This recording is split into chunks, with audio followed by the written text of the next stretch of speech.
శ్రామిక మహిళల సమస్యలపై సిఐటియు అలుపెరగని పోరాటం. ప్రజలకు నిరంతరం అమూల్యమైన సేవలు అందించేది శ్రామిక మహిళలు మాత్రమే.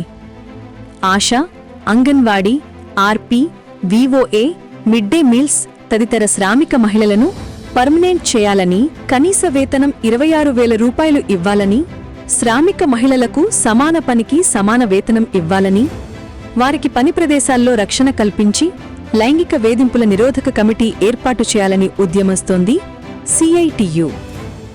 ఇప్పటికే శ్రామిక మహిళల హక్కులకై దేశవ్యాప్తంగా అనేక పోరాటాలు చేసి విజయం సాధించింది సిఐటియు. శ్రామిక మహిళల తరఫున గొంతెత్తి పోరాడుతున్న సిఐటియు 18వ అఖిల భారత మహాసభలను జయప్రదం చేయండి. విశాఖలో జనవరి 4న జరిగే మహాకార్మిక ప్రదర్శన, బహిరంగ సభకు వేలాదిగా తరలిరండి.